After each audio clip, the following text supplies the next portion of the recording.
Gravar. Vamos ver. Pessoal, nós estamos estudando uma nova paraxá, e a paraxá dessa semana é Parashat Hayesara. O que eu queria abordar hoje é uma questão que aparentemente não dá para entender, já que está falando sobre a vida de Sara, o nome da paraxá é a vida de Sara, nós temos uma passagem nessa porção, que depois que Abraão ele manda o seu servo Eliezer para procurar uma esposa para o filho dele, Isaac, né? Depois que a Sara morreu, porque no início da porção a Sara morre. E a Sara morre por conta da notícia que deram para ela que o filho ia ser sacrificado, como a gente conhece. Então Abraão se vê com um filho de 37 anos e procura casar ele. Na verdade, a gente sabe que Isaac ele casou com 40 anos, então passaram-se 3 anos. E Abraão proporcionou o shidduch de Isaac com a Rivka, mandando Eliezer buscar alguém da família dele. Em seguida, diz para nós a Torá o seguinte: Vayosef Avraham. Avraham, ele de novo acrescentou, Vaikach Isha. Ele pegou uma mulher, o Shma Keturah, e o nome dela é Keturah. Muito bem, Avraham casa novamente. Casa com quem? Casa com essa Keturah, que a gente não sabe quem é a princípio. Já vamos ver discussões sobre isso, quem era essa Keturah. E não só isso, que ele faz questão, imagina, se depois com 140 anos de idade, Abraão faz questão de casar com a terceira mulher, com essa Keturah, e ainda tem mais 6 filhos com ela. Zimran, Yokshan, Medan, Midian, Ishbak e Shuach. E depois a Torá fala que Abraham deu tudo que ele tinha para Yitzhak, mas para os filhos das concubinas, que provavelmente Keturah era concubina, e assim como Hagar era concubina, vamos falar esse nome desses três mulheres, Sará, Hagar e Keturah. Isso saindo do princípio que Keturah não é Hagar. A gente já vai ver que Rashi interpreta que é a Hagar. Mas, de qualquer maneira, o que eu estou entrando aqui é num tema, qual a necessidade? O que Abraham viu? Que, de repente, ele quis casar de novo, pela terceira vez, com 140 anos, e fazer mais filhos. Ele já tinha Ismael, ele já tinha o Yitzhak, porque ele precisava casar com 140 anos com uma mulher que nem é mulher, viu que era chamado filhos de Pilakshim, que era uma Pileges. Pileges é concubina. Quer dizer, não é que ele casou com ela. Qual a diferença da mulher e da Pileges?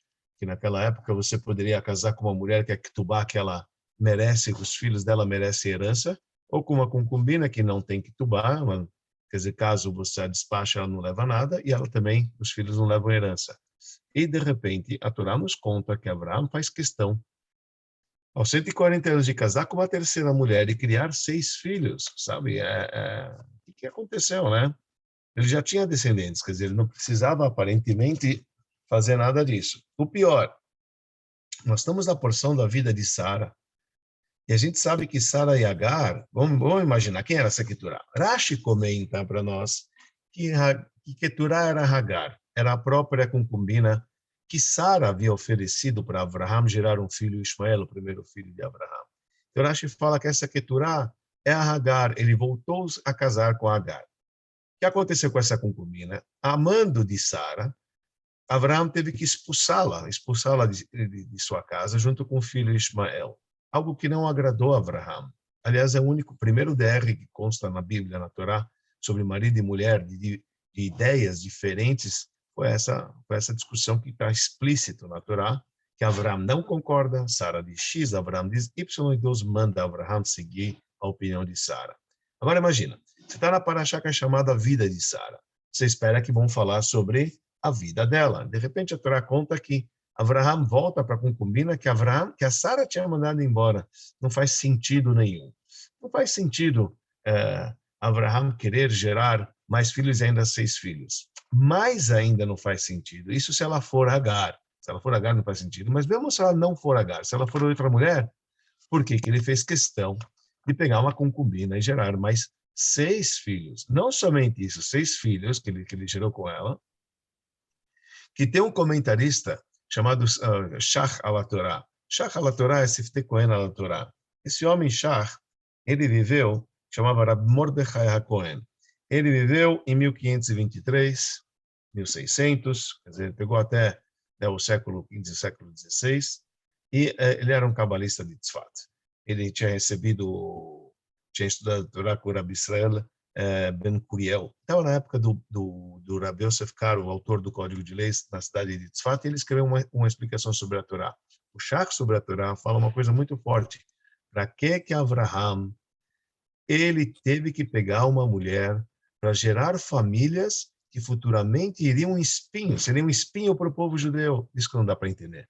Veja, um dos nomes dos filhos que Avraham gerou foi Midian. Midian, pessoal, é um dos únicos povos que Deus ele manda a gente se vingar com Midian. Teve dois povos que Deus manda acabar com eles, Amalek e Midian, Deus manda se vingar contra eles. Foram os únicos povos da terra que instigaram o povo judeu numa briga que eles não foram chamados. Veja, Midian não faz território com o povo judeu, a gente não atravessou sobre o território de Midian, simplesmente eles mandaram as filhas para poder persuadir o povo na época, antes de Parashat Pinchas, depois da história de Bilaam e Balak, só para poder mexer com o povo de Israel. Quer dizer, são povos de pirraça. Amalek também, a gente não tinha nada a ver com Amalek. Amalek quer esfriar a gente, quer guerrear com a gente, apesar que a gente não tem nada a ver, nós não instigamos, não buscamos essa briga nem nada. Agora imagina, Avraham faz questão de gerar filhos, e entre os filhos que ele gera, é tudo filho de Pelagshim, quer dizer, não é nenhuma filha de uma mulher judia, tá certo? Porque era uma concubina. Certo? Não era da família dele, não era da família, ele não procurou, era concubina. Agar era filha do rei faraó. Certo? Keturá aparentemente era concubina. Se a gente não fala que era Hagar, que era outra pessoa, por que ele tem que se... O que está acontecendo com ele? Para que ele precisava? Curioso é que essa passagem vem logo depois de Yitzhak, ele encontrou uma mulher. Tem uma passagem realmente que a Gemara fala em Baba Kama, tem uma Gemara que fala o seguinte interessante, que quer dizer que tem uma passagem da Gemara que fala o seguinte: tem 61 níveis de dores que a pessoa ela tem quando ela vê que o amigo está comendo e ele não tem o que comer. Quando você tem uma pessoa comendo e você não tem o que comer, isso gera uma certa dor dentro da pessoa, né? E pergunta o Talmud, que exemplo que se dá para isso? Então, se traz o exemplo de Yitzhak e Rivka. Yitzhak acabou de casar com Rivka, Avraham está sozinho, ele está viúvo, tá certo? Ele vê agora que Yitzhak está desfrutando de uma mulher, ele está sem mulher. Afinal de contas, qual a questão que a gente está fazendo? Abraham precisava ficar sozinho? Ele é viúvo, ele precisa terminar a vida dele até 175 anos, mais 35 anos da vida dele. Na verdade, ela faleceu 3 anos antes, precisa fazer 38 anos, ele precisa ficar viúvo, ele não pode casar, ele não tem direito de casar. É verdade, parando para pensar nesse aspecto, você tem razão, deixa ele procurar uma mulher. Tá bom, você quer procurar uma mulher? Procura uma mulher que você procurou para Yitzhak, da tua família. Procura uma mulher digna que vai poder herdar, que vai ter... Não. Você pega, conforme a opinião de Rashi, você pega a Hagar, aquela que a Sara, tua esposa, te mandou embora. Na paraxá dela, você pega ela de volta. Ou conforme a outra opinião, que é o Rashbam. Rashbam, pessoal, ele era o neto do Rashi. Rashi tinha 3 filhas e que casaram com grandes Talmidei Chachamim. E geraram filhos. Então, um dos genros do Rashi chamava Meir. E um dos comentaristas chama Rashbam, que era neto do Rashi, outro era Benotam, que a gente conhece, era Yaakov Tam, aquele segundo par de Tfilim era neto do Rashi, e o Rashbam chamava Rabbi Shmuel ben Meir. Ele era Shmuel ben Meir, que tinha casado com uma das filhas de Rashi. E o Rashbam comenta, você vê que ele tem uma divergência contra o avô nessa explicação, porque o avô diz que Hagar, que a Keturá, que essa terceira mulher era a própria concubina de Sara, que era Hagar, que ele voltou a recasar com ela. Mas o Rashbam traz uma outra explicação. Fala que Keturá não é Hagar, por isso que ela é chamada de outro nome. A Keturá, a Torá não fala, e Avraham voltou a casar com Hagar. A Torá fala com Keturá, ponto. Sabe, quer dizer que é outra mulher. Rashi explica por que escreveu Keturá, porque os atos delas ficou belo igual Ketoret. A partir de então ela voltou para o caminho, etc. Veja, Hagar não era qualquer pessoa, pessoal. Hagar, ela era filha do faraó. Que o próprio faraó falou, é melhor que a minha filha seja concubina de Abraham do que princesa aqui no palácio. O próprio faraó sabia da grandeza de Abraham. Mas, por outro lado, a Torá descreve que a Hagar, ela voltou para a idolatria dos seus pais, e depois, quando ela recasou com Abraham, ela largou de novo. Tá bom. De qualquer maneira, a pergunta fica, se é conforme o Rashbam, se é conforme o Rashi, se a Keturah é Agar, por que que Abraham, nessa paraxá na vida de Sara, volta a casar com a mulher que Sara mandou embora? E outro, por que que ele precisava casar sequer com uma mulher? Que a Keturah, que é outra, não importa. Se é Pilakshim, se ela é Pilegesh. E como é que a gente sabe que ela é Pilegesh? Como é que você sabe que ela é uma concubina? Porque a Torá não relata sobre ela. A Torá, quando fala sobre mulheres, a Torá fala de onde veio. Olha, Sara era filha de Isca, irmã de Nahor, não sei o que mais. Todas as mulheres. Vai ver, Rivka, filha de Lavan, filho de Betuel. Quando é uma mulher importante, a Torá dá o yiches, a Torá dá o pedigree, a Torá começa a falar qual que é a ascensão dele, de onde veio, de onde não veio. Mas quando é uma pessoa simples, a Torá, a Torá simplesmente fala o nome da pessoa e não entra em detalhes quem é. E aí você entende que é uma concubina. Qual que é a prova disso? Yaakov casou com 4 mulheres, não é verdade? Yaakov casou Yaakov casou com Rachel e Leia, que eram as filhas de Leia e Rachel, e com as concubinas, que eram Bilhá e Zilpá. Sobre Rachel e Leia está escrito filhas de Lavan, etc. E também pegou Bilhá, pegou Zilpá. Não fala de onde vem Bilhá e Zilpá, porque elas eram chamadas de Shivcha. Os filhos não entenderam na herança, tudo, etc. Bom, enfim, não vamos entrar nesse detalhe. Mas Keturah, que a Torá não fala quem era essa Keturah, porque ela não é importante. Porque ela simplesmente, ele traz na própria Torá, na paraxá dessa semana, eles eram Pilakshim, eram filhos da concubina.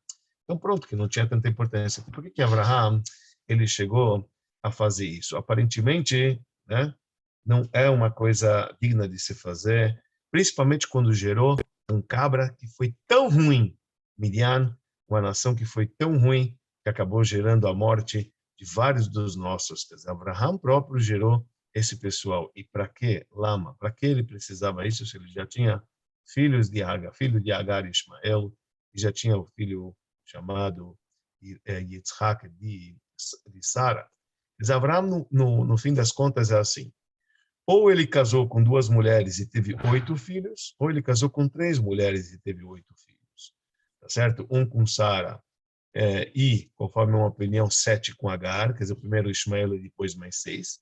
Ou, outra explicação, uma com Agar, um com Sara, e os restos dos 6 filhos, como consta aqui na Torá, com essa tal de Keturah. E a gente precisa entender por que que isso aconteceu, afinal de contas, não era necessário, e a Paraxá é a vida de Sara, por que que ele tem que fazer isso tudo? Tá certo? É isso que a gente precisa entender.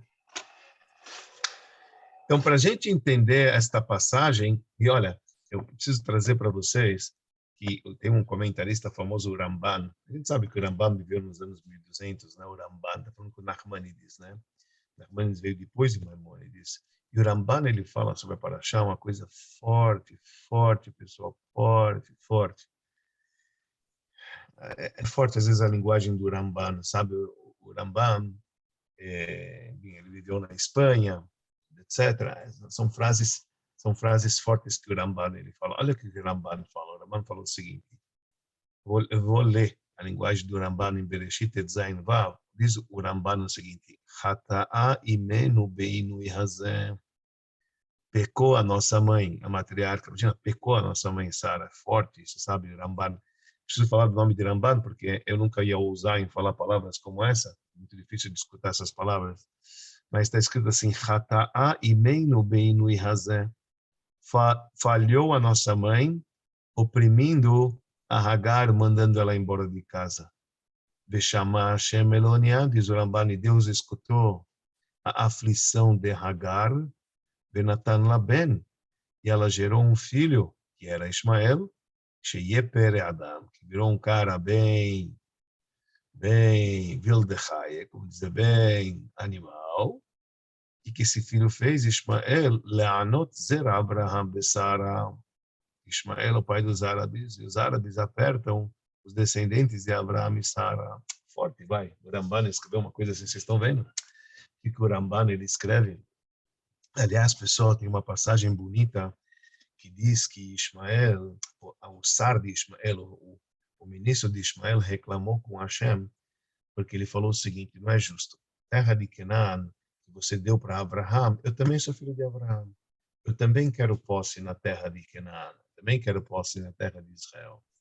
E Deus falou o seguinte: quando a terra vai estar desolada, você também vai ter 400 anos de liderança lá. O Midrash fala assim, muito forte isso, 400 anos de liderança. E, na verdade, o Império Turco começou exatamente no ano 1517, e depois de 400 anos, 1917, os turcos saíram e entraram os British, entraram os ingleses, enfim, entrou para poder dominar a terra de Israel, quer dizer, eles tiveram esse domínio, o povo de Israel, também durante 400 anos, isso é uma coisa à parte, não tem nada a ver.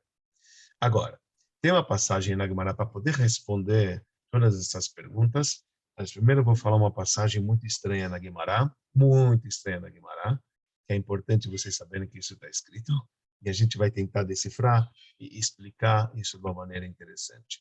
Tem um tratado chamado Baba Batra, lá na página 58, lado 1, diz o tratado o seguinte: Rabi Baná, existia um sábio chamado Rabi Baná, e o trabalho desse Rabi Baná, ele identificava as lápides. Antigamente, as lápides eram identificadas com cal, para que um Kohen não se aproximasse 2 metros dentro de uma sepultura. Tem que entender que as pessoas enterravam no seu jardim. Sabe, não é que tinha um local apenas chamado cemitério. Existiam montanhas que eram cemitérios, mas muitas pessoas enterravam seus mortos próximos, onde tem terra. Agora, onde você sabe que tem? Você vai em Israel inteiro, você vai ver que estava cheio de sepulturas, etc. Lá. Agora, onde saber onde tem uma pessoa enterrada ou não? Antigamente se fazia um sinal com cal. Esse Rabi Baná, ele fazia isto. O que esse Rabi Baná ele fazia? Diz a Gemara em Baba Batra, ele marcava com cal do lado das sepulturas, facilitando assim um Kohen, para que ele não se aproximasse diante de um morto, tá certo? E certa vez ele foi rever como é que está a marcação em Me'arat HaMachpelah. Me'arat HaMachpelah é o local onde Abraham ele escolhe no início dessa porção para poder enterrar a Sara, sua esposa. E nossos sábios falam por que ele escolheu lá, porque lá estava enterrado Adão, lá estava enterrado Adão e Rava, tá certo? E lá ele enterrou a Sara, e depois ele foi enterrado lá, depois o Yitzhak foi enterrado lá, e a Rebeca também, depois Jacó, o patriarca, e a Leia foram enterrados lá. Então, esse Rabi Baná, ele foi fazer a marcação. E quando ele foi entrar, assim está escrito, quando ele foi entrar aonde estava Avraham Avinu, de repente ele encontra Eliezer na porta. O Eliezer, o servo de Abraão, está na porta e falou: onde você vai? E ele falou o seguinte: calma, vim marcar aqui a sepultura. Eu falei: o que você quer? Eu falei: eu quero ver Abraão. Eu quero ver Abraão. Primeiro ele falou o seguinte: a gente falou: não, Abraão está ocupado agora. Ele falou: mas o que ele está fazendo, Abraão? Então ele falou o seguinte: olha, ele acabou de deitar a sua cabeça no colo de Sara, e Sara está vendo a cabeça dele, está tirando os piolhos da cabeça dele. Olha a história da Gemara que a Gemara conta. Então a Bibana fala: diga para o Abraão Avinu que eu estou na porta, eu quero entrar. O Eliezer, servo de Abraão, foi para Abraão Avinu, pediu licença. Abraão falou: pode entrar, porque não tem Yetzirará nesse mundo. Aqui no mundo onde a gente tem, onde a gente se encontra, não tem Yetzirará, quer dizer, você não vai se ferir pela visão que você vai ver. Veja, uma Gemara sem pé, sem cabeça. Quando você olha, escuta um negócio desse,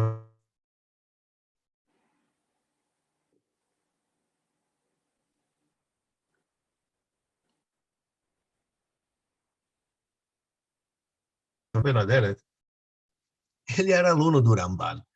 Ele chegou a ser aluno do Ramban e também aluno do Rabino Yonah de Gerondi. Rabino Yonah de Gerona, um rabino da Espanha, e o Raj Bar Shlomo ben Aderet, ele estava em Barcelona, em 1235, 1310. Estamos falando de Shlomo ben Aderet, certo? O Rashba, ele traz no livro dele, ele falou o seguinte: isso aqui é impossível que os nossos patriarcas estão agora na caverna, então lá a Sara, depois de centenas de anos, vendo a cabeça, piolho, quer dizer, não tem sentido nenhum. E que os sadiquim, eles vão ficar se envolvendo com coisas materiais e ficar catando, etc. Isso não faz sentido nenhum. Quer dizer, ele fala que tudo isso com certeza é um machal, é um exemplo, etc. A gente vai entender o que é esse machal e tem tudo a ver com a resposta que a gente vai dar agora. Então, primeiramente, eu vou trazer para vocês um Midrash chamado Yalkut Shimoni. Ele traz o seguinte, o Midrash. Baseado nele, a gente vai responder a questão que a gente fez sobre o Avraham ter casado com essa terceira mulher. Eu digo terceira mulher porque o Yalkut Shimoni traz assim. O Yalkut Shimoni, o Yalkut Shimoni fala o seguinte: 3 mulheres casou Avraham Avinu, com 3 mulheres. Olha o que diz esse Midrash. Com Sara, que era descendente de Shem, filho de Noé, Sem, semita, certo? Os judeus são semitas porque são descendentes de Sem. Sem era um dos filhos de Noé.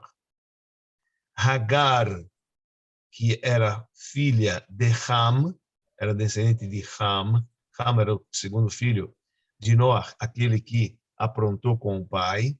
Então, Hagar é egípcio, e egípcio era descendente de Ham, o segundo filho de Noé. E Keturá, que era essa terceira mulher, ela era descendente de Yefet, era o terceiro filho de Noé. Opa, aqui a gente já começa a ver uma coisa interessante. Tinha uma diferença na visão de como deveria se educar, de como deveria se atuar com o mundo. Tinha a visão de Abraham e tinha a visão de Sara. A visão de Abraham, por conta que Deus o chamou do pai de todas as nações, ele tinha que envolver ou deixar legado para que tivesse influência para mais pessoas possíveis na vida. Abraham dedicou descendente dele para cada filho de Noé. A gente sabe que de Noé veio 3 filhos e de lá veio toda a terra. Abraham fez questão de casar-se com 3 mulheres, os 3 filhos de Noé, para deixar descendentes em propagar o monoteísmo para mais pessoas possíveis. Sara, por sua vez, ela era uma mulher que ela teve um filho. E ela dedicava a educação para ela exclusivo para o povo judeu. A visão de Sara era particular e a visão de Abraham era globalizada. Presta atenção, essa é a diferença que tem entre a visão de Abraham e a visão de Sara. E os dois estão certos. Você precisa ter a visão globalizada. E a prova é que todas as nações, se a gente for ver as maiores religiões que temos, são religiões monoteístas, que eles acreditam em um Deus. Acreditam também nos acessórios, nos agregados de Deus, mas que eles são monoteístas. Tudo por conta de que Abraham, ele fez questão de casar com cada uma dessas mulheres para poder propagar a religião monoteísmo para a maior população do mundo. Então você pega assim, Sara tem um povo judeu, certo? De Agar, você tem o que? O povo de Ham. Ham significa quem? Os árabes, tá? O Egito que a gente falou, o Egito de Ham veio o Egito, e também de Agar veio Ismael, que é o povo árabe. Então é a nação, é o povo árabe, é a religião, é o Islã, enfim, a religião árabe, os árabes como um todo, a crença árabe. E Keturá é Yefet. Yefet é a Europa. Keturá, os descendentes de Yefet foram para a Europa, isso significa, está ligado com Roma, está ligado com o cristianismo. É curioso isso. Sara está ligado com o judaísmo, Agar está ligado com islamismo, está ligado com o povo árabe, e Keturá está ligado com o cristianismo, está ligado com Esav, o Edom, está ligado justo com Esav, que se juntou com Edom, nossos sábios falam que é Roma. Então está ligado com Yefet, está ligado com esse terceiro filho. Por que Abraham fez questão de casar e deixar, quanto mais filho, melhor? Porque esses filhos foram influenciados por Abraham. Eram filhos de Abraham, sem dúvida alguma, eles propagaram, pelo menos esses filhos, eles propagaram o monoteísmo. Mesmo que estes outros filhos fizeram mal para o povo judeu, mas uma coisa queria Abraham, que esse era o papel dele, de ser Avramon Goim, o pai de todas as nações. Abraham não se considerava o pai apenas de Yitzhak. Prova é que quando ele vai pedir um filho, quer dizer, quando Deus promete para ele o filho de Sara, ele fala, basta Deus que Ismael, Lu Ismael echem lefanecha. Ele coloca Ismael na frente de Yitzhak, o próprio Abraham. Porque Abraham tinha uma visão globalizada. Essa era a visão de Abraham. Toda e qualquer pessoa, Abraão converteu as pessoas não renderam, pessoal. As pessoas não renderam, a verdade é que não ficaram. Tanto é que quando o povo de Israel desceu no Egito, só desceu 70, que era a família de Shem, que era a família de Jacob. Os outros não renderam. Mas Abraão não estava nem aí se ia render ou não, porque o papel de Abraão era transmitir monoteísmo, não judaísmo para todo mundo. Judaísmo para Yitzhak, Sara, isso é para Yitzhak. Tanto é que ele guarda as coisas para Yitzhak, que esse vai me herdar, mas o resto são filhos dele. São filhos dele e ele zela por eles, porque eles estão propagando o monoteísmo na terra. E se não fosse Abraham, a gente não teria essa consciência que nós temos hoje, da maioria das pessoas que vivem no mundo e que são monoteístas, quer dizer, ou que são árabes ou são cristãos. Isso tudo são descendentes de quem? São monoteísmo por causa de quem? Por causa de Abraão. Onde a gente vê isso de uma maneira explícita, pessoal vendo na linguagem do Rambam. O Rambam Melachot Melachim fala uma coisa assim maravilhosa. A gente precisa saber. O Rambam ele escreve, que na parte não censurada do Rambam, quando foi encontrado, o Rambam ele diz o seguinte: tudo isso que aconteceu com Jesus de Nazaré, e também com o ismaelita que veio depois, que a gente sabe que é o Muhammad, que é o Maomé. Por que Deus permitiu que eles viessem? Se afinal de contas, ele estava falando na lei, que são pessoas que desviaram os judeus de cumprir o Torá Mitzvot, que quiseram o fim deles. Deus só permitiu para preparar o mundo para o Rei Mashiach, para que todo mundo possa servir um único Deus só, numa única fé. O Rambam diz que Deus permitiu que houvesse as outras ismos que surgiram, por quê? Por que que Deus permitiu? Para poder servir Deus um único só. Este era o papel de Abraham.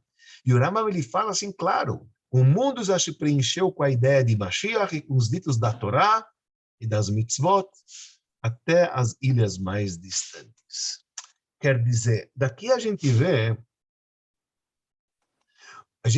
a diferença que tem entre Abraham e Sara e por que Abraham, então, ele fez questão de casar com Keturá para poder englobar cada vez mais seus descendentes, para difundir monoteísmo, não judaísmo, mas monoteísmo. Porque sabia Abraham que vai chegar um momento onde todos vão conclamar, todos vão servir um único Deus. Quem começou a propaganda, quem foi a primeira pessoa na história da Bíblia, que se preocupou com os demais, mas em escala maior, definitivamente isso chama Abraham. Todos os demais tzadikim que a gente viu na história, Noah se preocupou com ele, pronto, ele, a família dele.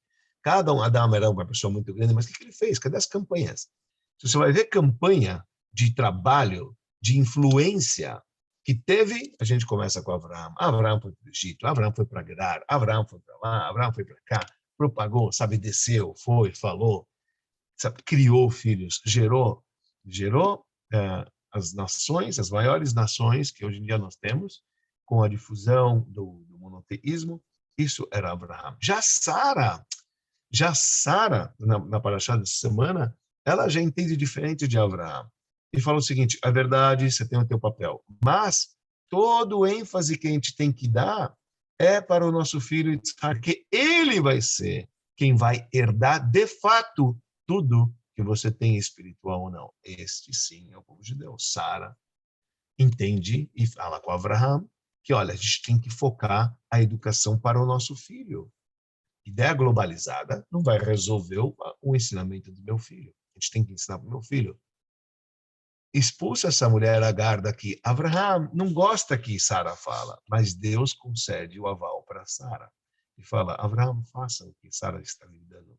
Porque a grande verdade é que quem vai te herdar com toda a tua essência, que é judaísmo, isso é Isaac. Isso não é nem a mulher Agar, isso não é nem os filhos que você fez com Agar e Ismael, não vai ser nem os filhos de Jefet, que são Edom, que é Esav, etc. Aliás, pessoal, uma coisa bonita que fala Esav são as letras de Jesus, Yeshua. Yeshua quer dizer o Salvador, etc. As letras de Esav. Quer dizer, a gente sabe que Esav está ligado com Edom, né, com a Itália, que a gente está falando, né, e tem esse conceito. Bom, enfim, eu só queria mostrar para vocês como é fantástico, né, quando a gente estuda assim, a gente dá uma amplitude, a gente vê qual que era o interesse de Abraham, que Abraham é o pai de todas as nações, literalmente, quando a gente diz isso, sabe? E outra, é uma visão bonita de como o Rambam nos traz, de como que a gente tem que olhar para essas nações. Nós não devemos olhar para essas nações como se eles são menosprezados. Ao contrário, eles são filhos de Abraham. Eles se consideram filhos de Abraham, mas eles não vão herdar o que Abraham, o que era o verdadeiro Abraham. Os árabes se chamam Ibn Abraham. Eles se chamam que são os filhos de Abraham. Sabe, todo mundo quer ter um pezinho para ser descendente de Abraham. Sim, mas Sara fala, é verdade. Mas o verdadeiro aqui é que Yitzhak Karele Hazara. Com Yitzhak você vai ter a tua descendência, para ele você vai passar a tua essência. O judaísmo é passado para Yitzhak. O monoteísmo é passado e alcançado para mais pessoas possíveis. Esta é a razão do porquê Abraham faz questão de casar com três mulheres de três locais diferentes para poder difundir cada vez mais o monoteísmo, que esse era o papel que lhe foi concedido por Deus de ser chamado o pai de todas as nações. Bom, essa era a ideia que eu queria falar para vocês hoje. Não é interessante?